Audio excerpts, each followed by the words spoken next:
श्लोक नंबर 14 चल रहा। संपूर्ण मंडल शशांक कलाकलाप शुभ्रागुणास्त्रिभुवनं तव लङ्घयन्ति ये संश्रितास्त्रिजगदीश्वरनाथमेकं कस्तान्निवारयति संचरतो यथेष्टम्। इस श्लोक में आचार्य भगवान प्रभु श्री के गुणों का वर्णन कर रहे हैं। वे गुण किस प्रकार के हैं और उन गुणों की कीर्ति कहाँ तक फैल रही है। कीर्ति उसकी फैलती है जिसके भीतर कुछ होता है। सुगंधी जब पुष्प में होती है तब वह फैलती है। फैलती तो दुर्गंधी भी है, दुर्गंध भी फैल जाती है, ऐसा नहीं है। दोनों ही तरीके से फैलना होता है। किसी पशु का मरण हो जाता है, उसके शरीर से उठने वाली दुर्गंध चारों तरफ फैल जाती है, और जब फूल महक उठते हैं, खिल उठते हैं, तो उनकी सुगंध भी चारों तरफ फैल जाती है। रामचंद्र जी का जितना नाम हुआ उतना ही रावण का भी नाम हुआ। पांडवों ने जितनी ख्याति पाई उतनी ही कौरवों ने ही पाई है। हीरो का नाम हुआ लिया जाता है तो विलेन साथ में आ ही जाते हैं। वो इसलिए आ जाते हैं कि हीरो और विलेन एक साथ चलते हैं। पर यहाँ पर जो बात की जा रही है उन गुणों की बात की जा रही है। दुर्गंध यदि फैल भी जाएगी तो उसे कोई चाहता नहीं है, बल्कि नाक बंद कर लेता है। दुर्गंध से बचने की कोशिश की जाती है। व्यक्ति जब बदनाम हो जाता है तो भी उसका नाम हो ही जाता है, पर बदनाम होने के पश्चात जो नाम होता है उसकी कोई वैल्यू नहीं होती है, बल्कि लोग उसे बहुत निचली दृष्टि से देखते हैं। यहाँ पर इस श्लोक में आचार्य भगवान प्रभु के उन गुणों की बात कर रहे हैं। वे गुण किस प्रकार के हैं। गुण सुगंध की भांति ही होते हैं। देखें इसके भाव को। संपूर्ण मंडल शशांक कला कलाप शुभ्रा गुणाः। गुण कैसे हैं? शुभ्र, बहुत निर्मल, स्वच्छ। गुणों के साथ विशेषण दे दिया गया है। क्वालिटी तो है ही, लेकिन क्वालिटी किस क्वालिटी की है ये बताया जा रहा है। दो चीजें होती हैं, क्वांटिटी और क्वालिटी। क्वालिटी की भी क्वालिटी होती है कि नहीं होती? होती है ना। तो क्वालिटी अर्थात वह गुण किस क्वालिटी के हैं, तो इस श्लोक में ये भाव बताए जा रहे हैं। कैसे हैं प्रभु के गुणाः? गुण बहुत सारे हैं, अनंत गुण। शुभ्राः, विशेषण क्या दिया है? शुभ्र गुण है, स्वच्छ है, निर्मल है, अतिचार आदि से रहित हैं। संसार में भी कई लोगों के भीतर गुण होते हैं, लेकिन वे गुण कई बार अतिचार सहित हो जाते हैं। जैसे सम्यक दर्शन एक गुण है, गुण होता है ना। सम्यक दर्शन के गुण 8 अंगों से सहित होते हैं, लेकिन अधिकांश तया जो होते हैं वे अतिचार सहित हो जाते हैं। 100% परफेक्टनेस उसमें नहीं होती है। गुण तो हैं लेकिन पासिंग मार्क्स वाले हैं। अथवा फर्स्ट डिवीजन वाले हैं 60% तक आ गए। लेकिन प्रभु के गुण कैसे हैं? शुभ्रा,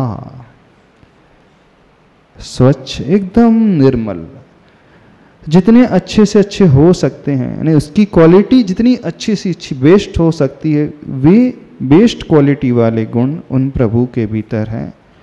बाकी हम लोगों के भीतर थोड़े बहुत होते हैं तो उसमें बहुत दोष लग जाते हैं, बहुत सारी कमियां हो जाती है ना। कमियां किस प्रकार की हो जाती है? अतिक्रम से हो जाती है, व्यतिक्रम से हो जाती है, अतिचार से हो जाती है और अनाचार से हो जाती है। 4 तरीके से हो जाती है, समझते हो? अतिक्रम, व्यतिक्रम, अतिचार, अनाचार क्या कहलाता है? नहीं पता? क्षतिम मनः शुद्धिर विधिरतिक्रमं व्यतिक्रमं शील वृत्तिर विलंघनम प्रभोतिचारम विषयेषु वर्तनम वदंत नाचार मिहाति सक्तता।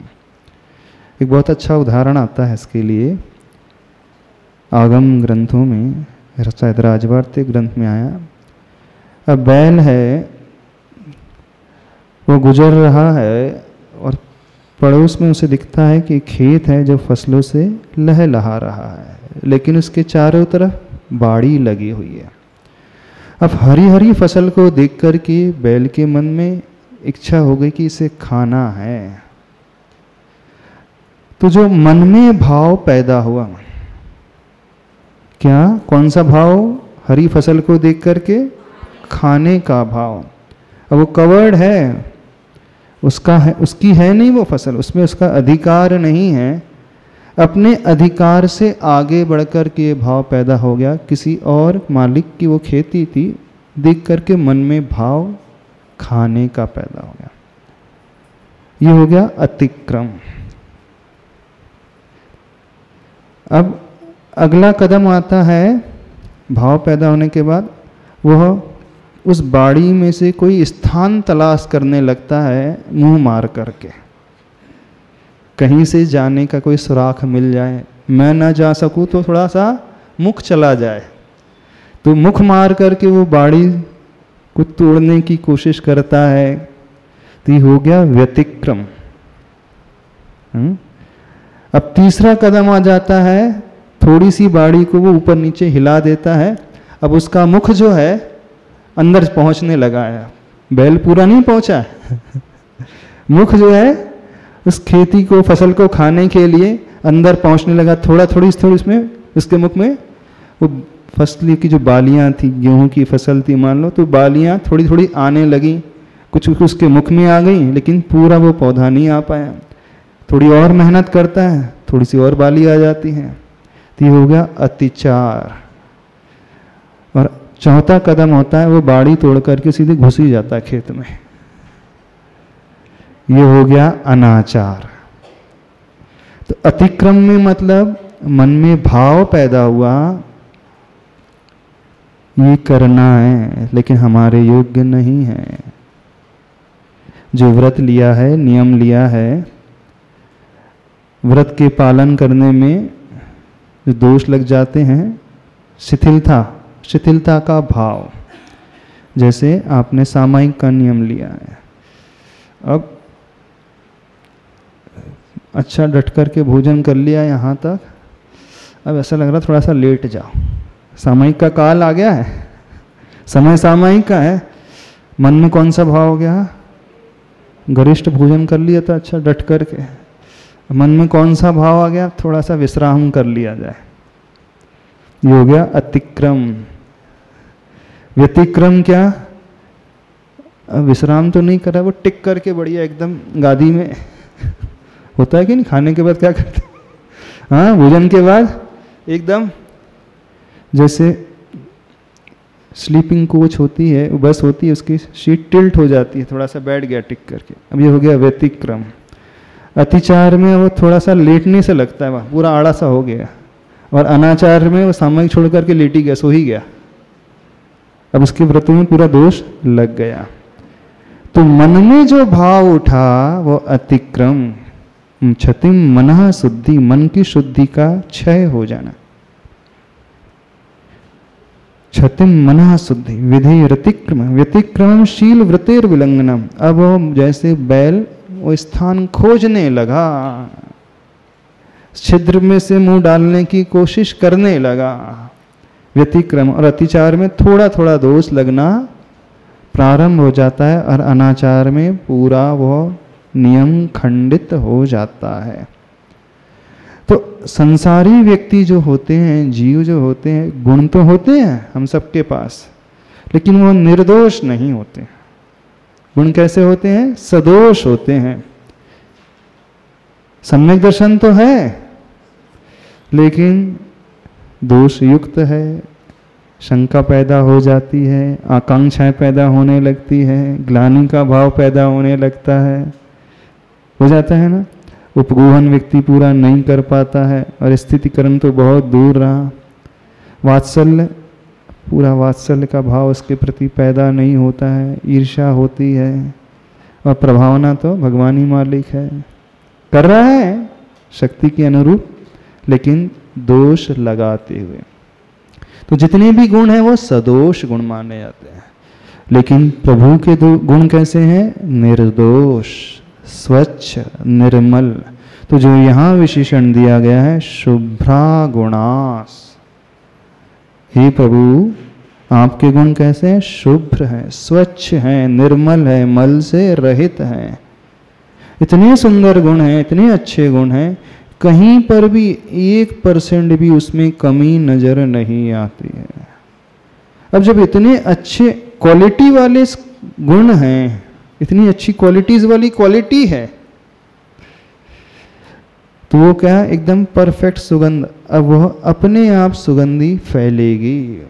गुणों की गंध चारों ही दिशाओं नहीं, 10 दिशाओं में फैलने वाली होती है। तो उसी बात को यहाँ पर बताया जा रहा है। अब उन गुणों की उपमा किससे की गई है, तुलना किससे की जा रही है? संपूर्ण मंडल शशांक कला कलाप।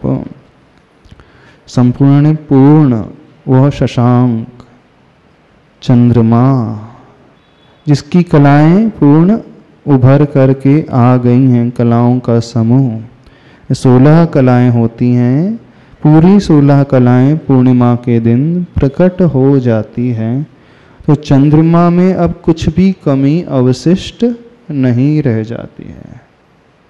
जितनी चांदनी थी उसके भीतर पूर्णिमा को प्रकट हो गई। लेकिन कौन सी पूर्णिमा? पूर्णिमा तो हर महीने आती है। 12 महीने में कितनी पूर्णिमा आती है? 12 पूर्णिमा आती है।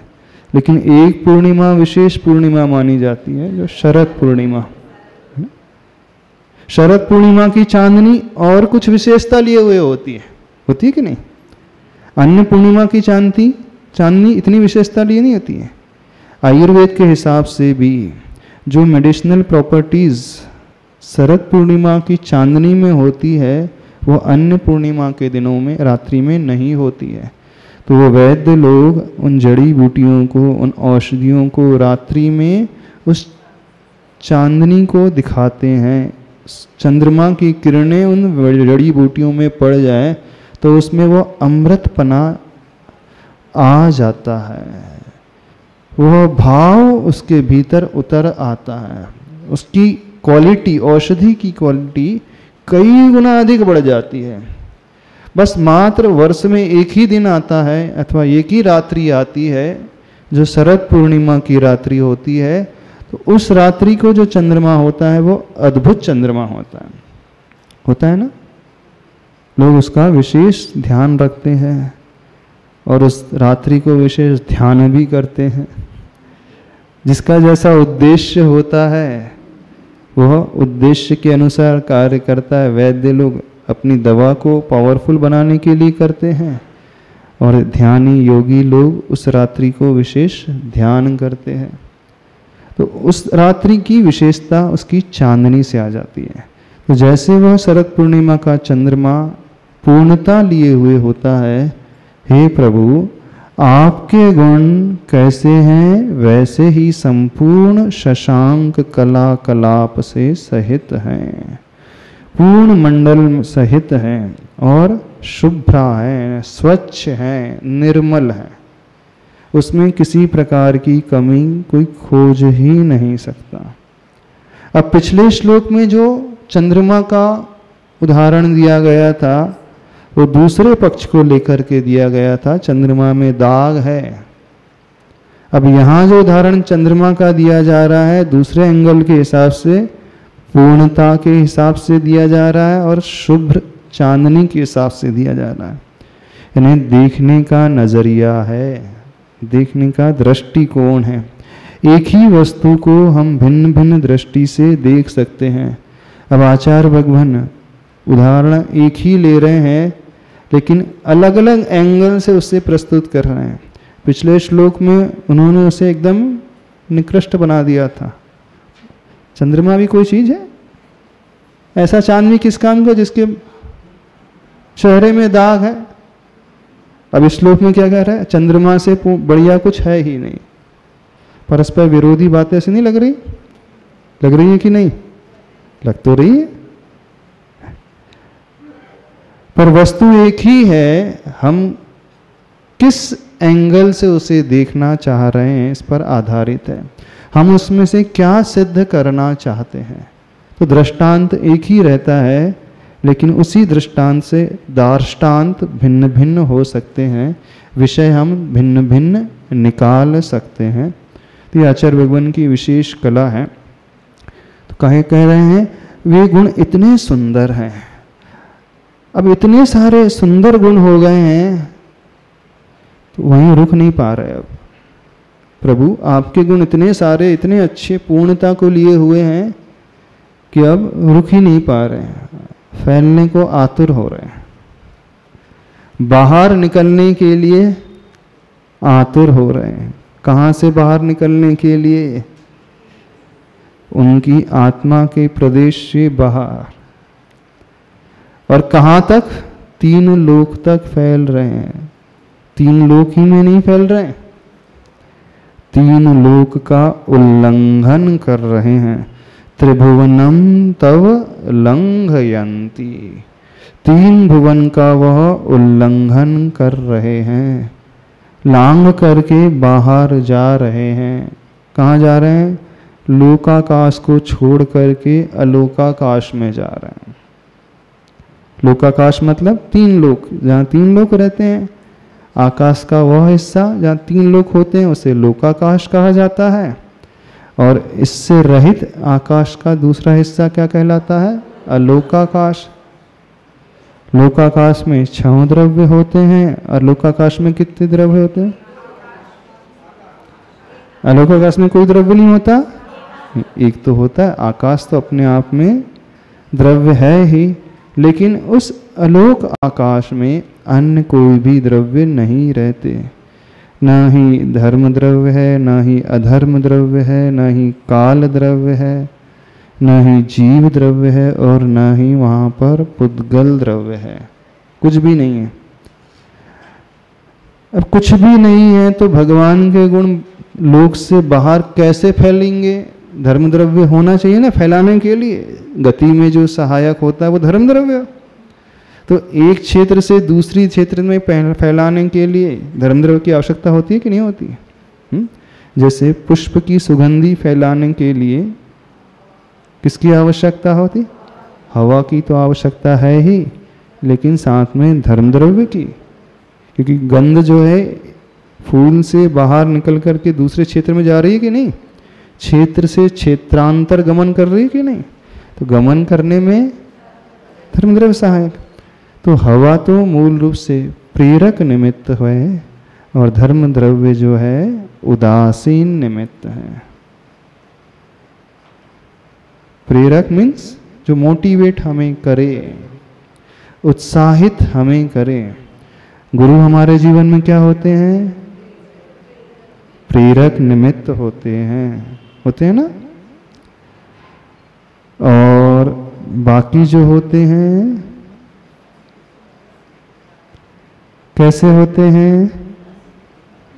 निमित्त तो हैं लेकिन वह प्रेरणा नहीं देंगे, उतनी प्रेरणा नहीं। शास्त्र भी निमित्त हैं लेकिन जितनी प्रेरणा गुरु दे सकते हैं शास्त्र स्वयं नहीं दे सकते, उतनी प्रेरणा प्रभु भी नहीं दे सकते।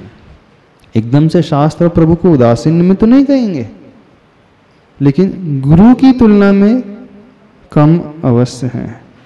इस कारण गुरु को बहुत बड़ा निमित्त कहा जाता है, प्रेरक निमित्त कहा जाता है, जो मोटिवेट करने वाला होता है। तो वायु जो है इस गंध को फैलाने के लिए प्रेरक निमित्त, और धर्म द्रव्य जो है उदासीन निमित्त कहलाता है। तब क्या कहा जा रहा है, लोक के बाहर जब धर्म द्रव्य है ही नहीं तो भगवान के गुणों की सुगंधी जा सकती है बाहर? बताओ, लॉजिकली सोचे तो नहीं जा सकती है। फिर आचार्य भगवान इलॉजिकल बात कर रहे हैं कि नहीं? कर रहे हैं कि नहीं? आचार्य मानतुम स्वामी जी इलॉजिकली बात कर रहे हैं कि नहीं? क्या इतना ज्ञान नहीं उन्हें?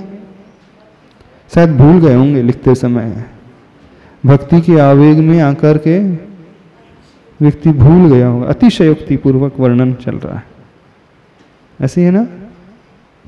जो है नहीं उसका वर्णन किए जा रहे हैं, दिए जा रहे हैं, लंबी लंबी दिए जा रहे हैं, ऐसा तो नहीं।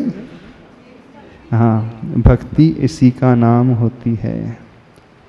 जो ना हो फिर भी हम धारणा बना लें,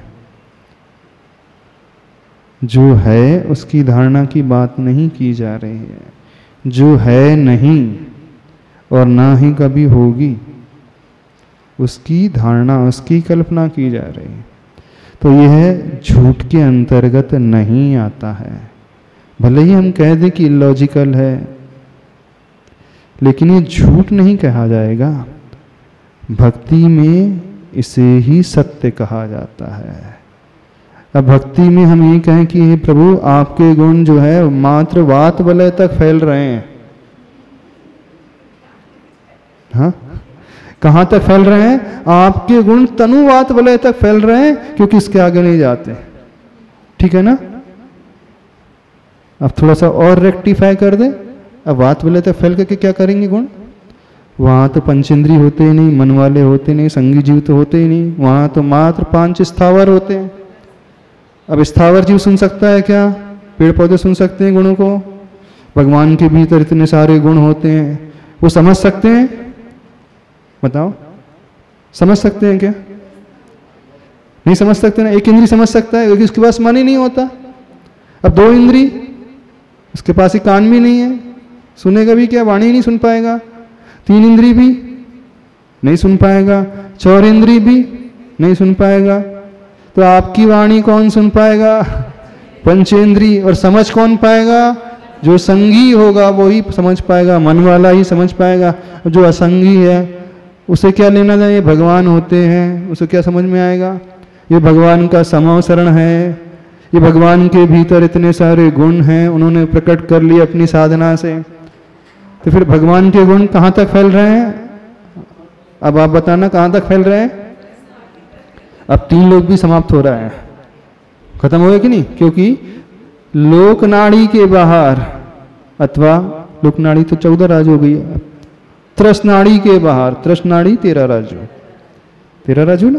तो हे प्रभु आपके जो गुण हैं त्रसनाड़ी तक फैल रहे हैं। क्या लिखना चाहिए था आचार्य भगवान को? क्यों? ठीक है कि नहीं? लॉजिकली क्या है? जो पंचेंद्री मन वाले होते हैं देवता लोग, वो ही आपके गुणों को समझ सकते हैं। समझ सकते हैं कि नहीं? मनुष्य आपकी वाणी को समझ सकते हैं, त्रियंच आपकी वाणी को समझ सकते हैं। अच्छा, नारकी समझ सकते हैं क्या? समझो, नारकी जीव गुणों को समझ सकते हैं? हाँ, समझ सकते हैं।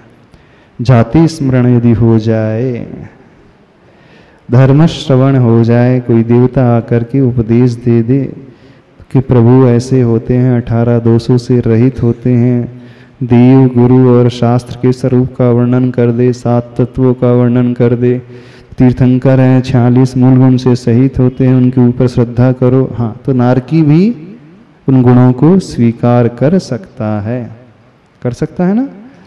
तब कहाँ तक गुण फैले भगवान के? सातवें नरक, सातवीं पृथ्वी नीचे, मध्यलोक ऊपर, और कहाँ तक? सर्वार सिद्धि तक। ठीक है, और भी ले लो तो सिद्ध शिला तक ले लो, क्योंकि भगवान है केवली ज्ञानी, सिद्ध भगवान केवल ज्ञान से सहित है।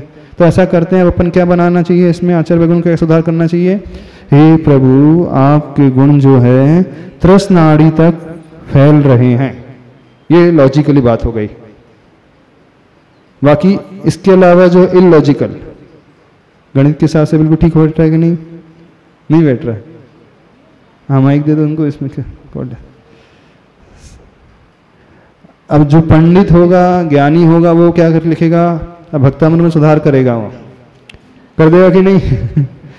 हाँ, बोलना। महाराज जी, लेकिन ये एक बात भी आती है कि जब भगवान का जन्म होता है तो तीनों लोग के जीवों को कुछ पल की शांति होती है, प्राप्ति हो जाती है। ये जो अभी अपन चर्चा कर रहे हैं कि भगवान की वाणी, तो वो तो सबके पास पहुंचेगी। तो वाणी तो पहुंच रही है, लेकिन गुण है ये प्रभु के, ये समझेगा कौन? मन वाला जीव ही तो समझेगा। जिसके पास मन नहीं वो थोड़ी समझेगा ये गुण है, ये अवगुण है। क्योंकि शिक्षा, आलाप, उपदेश को ग्रहण करने की क्षमता, हे उपादेय की क्षमता, विवेक की क्षमता सिर्फ मन वाले जीव के पास ही होती है। वो ये समझेगा कि इसे गुण कहा जाता है, इसे अवगुण कहा जाता है, ये देव है, ये गुरु है, शास्त्र है। अब पागलों को आ गया कहो कि भगवान ऐसे होते हैं, उसका दिमाग ही नहीं इतना। जो पागल होता है उसका कंट्रोल ही नहीं है इतना, तो समझेगा गुण भगवान क्या? वो नहीं समझेगा। तो फिर इसमें क्या सुधार कर देना चाहिए? 14वें श्लोक में शुभ्रा गुणास्तव तृष्णाड़ी लंघयंती, ऐसा? हाँ, अलंघयंती। हाँ, मतलब तृष्णाड़ी के अंदर ही अंदर, प्राक तृष्णाड़ी, प्राक सर्व सिद्धशिला, प्राक सप्तम पृथ्वी, ऐसा कर दे। उससे पहले पहले तक, ठीक है ना?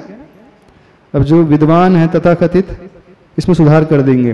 क्यों? क्योंकि ये आगम से विरोध को प्राप्त हो रहा है, वो यहाँ न्याय लगा देंगे। ये दोष आ रहा है, दोष आ रहा है कि नहीं? आ रहा है कि नहीं? अब सही उपदेश क्या होना चाहिए, सही भक्ति क्या होना चाहिए? हे प्रभु, आपकी वाणी जो है तृष्णाड़ी तक फैल रही है, आपके गुण जो हैं तृष्णाड़ी तक फैल रहे हैं। ये ठीक है कि नहीं? क्यों राजेश, ऐसे होना चाहिए कि नहीं? नहीं होना चाहिए। भक्ति नहीं कहलाएगी। क्यों नहीं कहलाएगी? अच्छा, वो दिख ही रहा है, लेकिन जिसमें झूठ का दोष तो नहीं लगेगा? हाँ हाँ, जब हम भक्ति करने बैठे हैं तो सत्य को सब छोड़ देना चाहिए। हाँ, सत्य को बिल्कुल छोड़ देना चाहिए भक्ति करते समय। आचार्य मानतुंगा जी महाराज जी कड़ियों में झगड़े हुए थे, तो उन्होंने अपनी भक्ति के प्रभाव दिखाया। तो उन्होंने तो पूरा शाम को जहाँ तक उनके भाव गए, उन्होंने अपने भाव प्रकट किए, वो 3 लोक से ऊपर भी चले गए। 3 लोक से ऊपर कहाँ चले गए? पूरे संपूर्ण में फैल गए। अच्छा, गुण भाव दिखाते हुए, भक्ति दिखाते। अच्छा, तो उनके गुण फैल गए, तो 3 लोक से बाहर भी फैलने लगे, उल्लंघन करने लगे, उल्लंघन। लेकिन 3 लोक से बाहर तो कुछ जा ही नहीं सकता। तब तो उन्हें मुक्ति मिली महाराज जी। किसको मुक्ति मिल गई? मानतुंगा महाराज जी को। वो तो पंचम काल में हो, इन्हें कहाँ मुक्ति मिल गई? आचार्य मानतुंगा। तभी तो ये लिखा गया था ना महाराज। कहाँ? नहीं, तो पंचम काल की घटना, ताले उनके टूटे थे, मुक्ति नहीं हुई। तो तालों से तो मुक्ति मिली थी। हाँ, तालों से मुक्ति मिल गई। हाँ हाँ, ठीक है। तो अच्छा, ये लिखने से, इस श्लोक को लिखने से मुक्ति मिल गई? 14वें नंबर के श्लोक से नहीं। समझो, भक्ति की परिभाषा ऐसी ही होती है, इसमें न्याय आदि नहीं लगाया जाता है। इसमें जो है अव्याप्ति अथवा अतिव्याप्ति दोष आ रहे हैं, ये ठीक नहीं है, ऐसा नहीं लिखना चाहिए। यदि कोई कहे और द्रव्यानियों का विशेष में ला कर के रख दे, तो इसका नाम भक्ति है ही नहीं।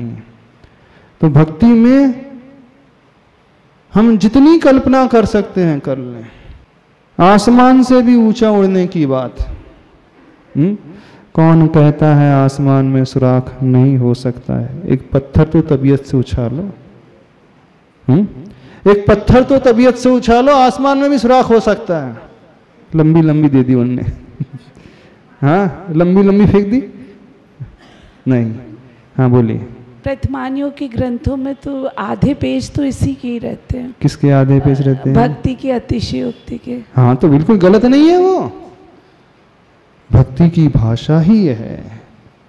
भक्ति में हम सर्वस्व समर्पण कर देते हैं। भक्ति में हम सामने वालों को इतना ऊंचा उठा देते हैं, इतना ऊंचा जितना हमारी कल्पना हो सकती है। असंभव की भी बात हम संभव बना देते हैं। जो असंभव है वो भी हम संभव करने लगे। अब यहाँ पे यही तो किया जा रहा है। आचार्य मानथुंग स्वामी जी असंभव को संभव करके दिखा रहे हैं। 3 लोक का उल्लंघन संभव नहीं, किसी की हालत में, किसी कंडीशन में नहीं हो सकता। फिर भी भक्ति ऐसे ही होती है, यानी सामने वाले को सब कुछ मान लें। अब हम उसमें थोड़ी भी कमी यदि खोजने लगे तो वहां भक्ति नहीं रहेगी। फिर वो भक्ति सिद्धि देने वाली नहीं होगी। कौन सी भक्ति हमें सिद्धि देने वाली होगी? जब जिसके प्रति हम समर्पित हैं, दुनिया में उससे बड़ा, उससे अच्छा, उससे महान, उससे विशेष कोई है ही नहीं। जो कुछ है बस ये ही है। इदम एव, यही है। ईदृशम एव, इस प्रकार से ही है। न अन्यत, अन्य नहीं। न च अन्य था, अन्य प्रकार से नहीं। जो है बस यही है, यानी पूर्ण निशंकित होकर के उनके प्रति जिनको हमने अपना सर्वस्व दिया है, सब कुछ माना है, इसके अलावा कोई है ही नहीं। सर्वश्रेष्ठ तो यही है, इसके अलावा सब बेकार है। हाँ, उनसे भी बड़े बड़े हो सकते हैं, दूसरों के लिए भले बड़े हो, लेकिन मेरे लिए नजरों में तो यही सबसे बड़े। हमारी नजरों में यही सब कुछ है, इनसे बड़ा कोई है ही नहीं। भक्ति में हम जिन प्रभु की भक्ति कर रहे हैं, बस वही प्रभु हमारे लिए सब कुछ है, बाकी और नहीं। अब आदिनाथ भगवान की कर रहे हैं तो हमें सिर्फ आदिनाथ ही नजर आएंगे। अब हम अजितनाथ की गुणगान नहीं गाएंगे। अब हम पार्श्वनाथ भगवान की भी गुणगान नहीं गाएंगे, महावीर भगवान की नहीं गाएंगे। अब हमारे लिए तो आदिनाथ ही सब कुछ है, इसमें दोष भी नहीं है। वो आदिनाथ भगवान से लगन लगा करके बैठ गया, बड़े बाबा से लगन लगा करके बैठ रहा है, सुबह शाम से बड़े बाबा ही नजर आ रहे हैं। जब आप ऊपर जाते हो वंदना करने, अन्य भी तो प्रभु रास्ते में है। अरे ठीक है, बड़े बाबा का जहां मंदिर वहां पर अन्य भी भगवान की प्रतिमा है कि नहीं? है ना, है ना प्रतिमा। अब वहां कैसे दर्शन कर रहे हैं, बड़े बाबा के कैसे दर्शन कर रहे हो? थोड़ा सा हमें बताना, कैसे करते हो? दोनों दर्शन एक जैसे क्यों? क्या वे भगवान वीतरागी नहीं है? क्या वे भगवान तीर्थंकर नहीं है? हैं? क्या सिर्फ बड़े बाबा ही तीर्थंकर हैं? क्या उन तीर्थंकर और इन तीर्थंकर में अंतर है? उनके अनंत सुख में अंतर है? अनंत वीर में अंत कम ही है कोई? अनंत ज्ञान दर्शन में कमी है? नहीं ना। तो फिर तो ये अभिनय कर रहे हैं आप अन्य भगवान की, भेदभाव कर रहे हैं आप। तो भेदभाव हो रहा है कि नहीं? पार्श्वनाथ भगवान के यहाँ ज्यादा अच्छे से ढोक नहीं दे रहे हो, जबकि पहले पार्श्वनाथ भगवान का मंदिर है। कुंडलपुर जाते हैं बड़े में, दोनों साइड से जाओ, कहीं से भी प्रवेश करो तो बाजू में पहले दोनों पार्श्वनाथ खड़े हुए हैं, बाद में जाकर के बड़े बाबा आदिनाथ भगवान है। ठीक है, जो भी दर्शन करने जाता हम देखते हैं कि ये तो भगवान पार्श्वनाथ के आगे बस एक बार ढोक दिया, ऐसी बैठा, एक कैसर करो, अंदर चला गया। वहां तो घंटे पर बैठा है और यहां 1 मिनट। ये पार्शलिटी है कि नहीं? भेदभाव है कि नहीं? पार्श्वनाथ भगवान सोचते हैं होंगे कैसा भेदभाव कर रहा है ये, सीधी सीधी मुझे छोड़ करके ही छोड़ करके जा रहा है। क्यों?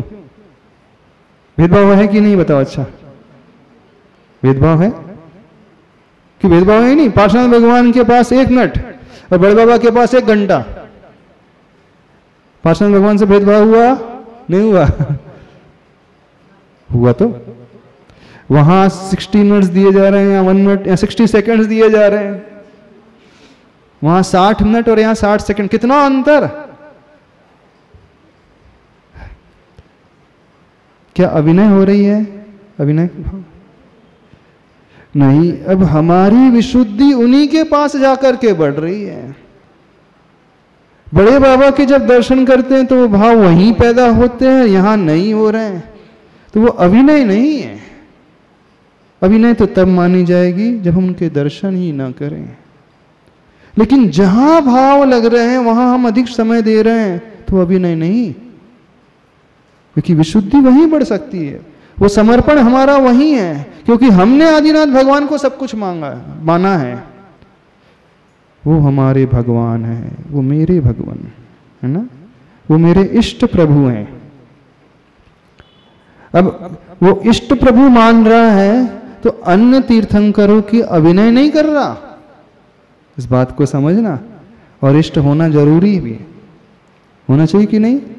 ये क्षेपशम सम्यक दर्शन का दोष नहीं है। कोई इसे कहे समझे कि क्षेपशम सम्यक दृष्टि होते हैं तो वो दोष लगा सकते हैं, पार्श्वनाथ भगवान ऐसा करते हैं, विघ्नों के हरता सो पारसनाथ, शांति के करता सो शांतिनाथ, तो ये चल और अगाड़ दोष में आ जाएंगे। नहीं, ये तो दोष है कि वो ये कहे कि पार्श्वनाथ प्रभु ही विघ्नों का हरने वाले हैं, शांतिनाथ भगवान ही हमारे घर में शांति करेंगे, विमलनाथ आदिनाथ नहीं करेंगे, ये दोष माना जाएगा। लेकिन यह दोष नहीं है कि एक के प्रति विशुद्धि बढ़ रही है, भाव लग रहे हैं, उन्होंने उसे इष्ट के रूप में स्वीकारा, वहां अधिक समय दे रहा, वहीं बैठ कर के विधान कर रहा है, तो ये दोष नहीं है। ये उस विशुद्धि की बात है, ये समर्पण की बात है। उस श्रावक की दृष्टि में, श्रावक तो छोड़ दो, मुनि महाराज की भी बात कर रहे हैं, मुनि महाराज छोड़ दो, आचार्य श्री की भी बात कर रहे हैं, सबकी बात कर रहे हैं। बाकी के मंदिर में थोड़ी देर, बड़े बाबा के मंदिर में जाकर के अधिक समय, ये दोष नहीं है, क्योंकि उनके पास जाकर के वही भाव पैदा हो रहे हैं, बाकी जगह नहीं हो रहे। तो जहां हमारे भाव पैदा हो रहे हैं, जहां हमारी विशुद्धि पैदा हो रही है, जिनको हमने इष्ट माना है, समर्पित किया है, तो उसके पास जाकर के अधिक समय, ये क्षेपशम सम्यक दर्शन का दोष नहीं है। पूर्णता से हमने उन्हें सब कुछ माना है, और जब तक ये भाव आएगा नहीं तब तक भक्ति कहलाएगी भी नहीं।